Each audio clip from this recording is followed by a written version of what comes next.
Alright, ladies and gentlemen, Fab's in the house and welcome back to the channel. Today I'm in the house with this beautiful and gorgeous liner lock from Rockstead. I've got the Higo X rock and rolling over here. Would you look at that? Isn't that beautiful, guys? We're gonna analyze the look, the sound and the feel of this fella, but hey, don't forget to like this video, subscribe to the channel, leave me a comment down below. Check out Fablades.com if you are in the market for some nice blades or some nice fidget toys. And you know what? You can also check out my Instagram at Fablades and let me know what you guys think about my pictures. So let's go ahead and start checking out the size of this fella.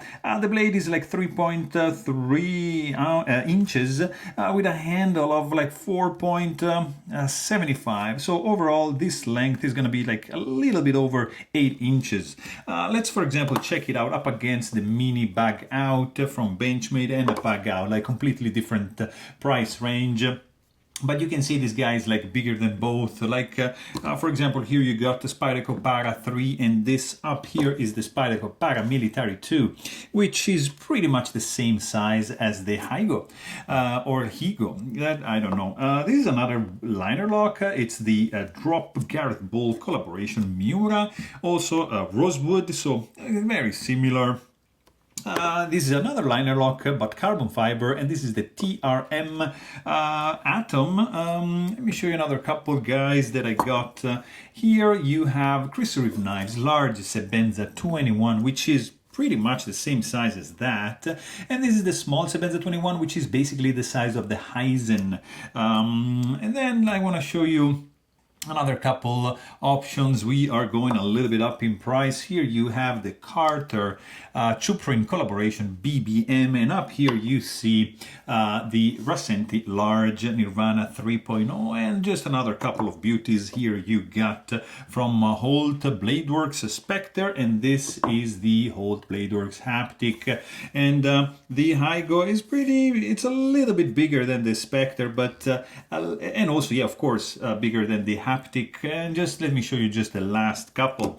Shirogorov Custom Division Neon NL and F3NS, which is bigger, of course, than that, but the Higo still bigger than the Neon NL, which are both gorgeous knives. So let's go ahead and check out this fella over here. This is the Higo X ZDP IW. This guy is made in Japan, has a price of around 1,200 bucks, so it's not properly cheap. It's handmade in Japan. Very, very clean look. I mean, look at this guy. It's show side, simply stunning, super clean, minimal look. No screws, just a nice piece of ironwood going on this side, and then you got a couple of titanium liners, like fully skeletonized to reduce the weight. But the ironwood is a pretty heavy wood, and we're gonna check it out in a second. Weighting this guy, this scales are 3D milled. In fact, you see they're not flush. There's some nice radius going on over here, chamfering all around the edge of the inlay, on the overlay, let's call it like that, and also as well on the liners. The liners are titanium skeletonized, and they have jimping, aggressive here on the heel, very mellow right here on the spine, a little bit on the inside, and of course you got some going on the blade itself. Very, very cool. You got gentle curve going on over here, not really like a finger groove. You have just like an indentation, kind of like a finger groove, but not that accentuated in this area where you can access easily the lock bar, because you have this cut out, acting, you know, pretty cool. So that's something nicely designed, I have to say. Nice standoff going on. There's no backspacer option for this guy going on over here. The tip is absolutely safely recessed down these liners, so you're not going to be able to snag them. Lanyard hole option is throughout the liners, and you see a cutout in the wood to access, you know, your paracord or whatever you want to use it for like your lanyard. Then you've got no screws on the show side. You got just a couple of screws on the back, on the lock side, let's say. These guys are T10 Torx screws, and they are marked, like, look at that, Rockstead around the bits, around the screws. It's a nice touch. This screw, of course, is screwing in like into this side. As you can see, the wood is glued onto the titanium, and it gives like a very cool and nice and clean and minimal look to the show side, 100%. They are pretty much flush with the scales, actually a little bit indented, just a tad, so not protruding in any way.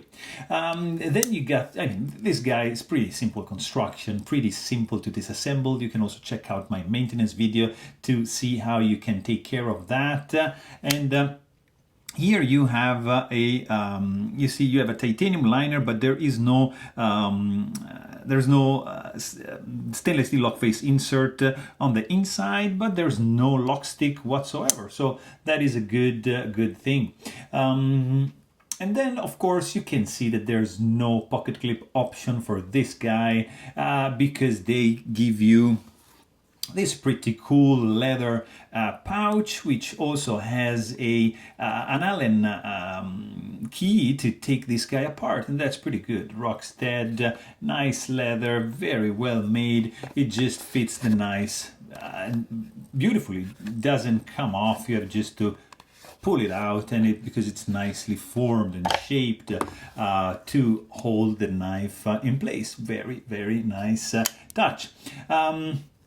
Guys, and then you got this blade. I mean, just look for a second at this blade like that. It is a very, very well made blade. Fantastic mirror polish going on this convex grind. This is ZDP 189. It's a powder stainless steel, so high carbon steel. And this, you have to wipe the blade after use. Don't wash it,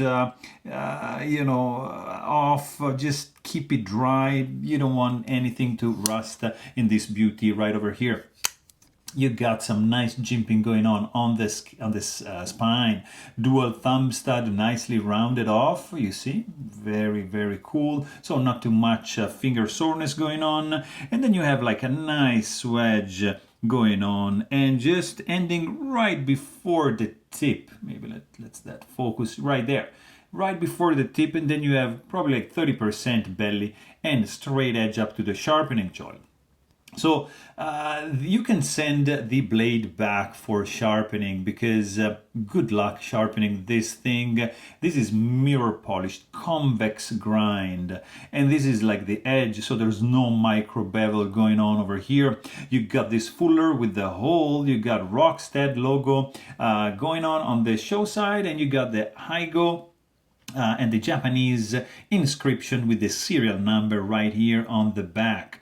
So that's all the branding that you can see on the blade. And also you see that little dot, that is the hardness test hole where they actually tested the hardness of this blade. And in this case, it's like 67 on the HRC scale. So crazy, crazy hard.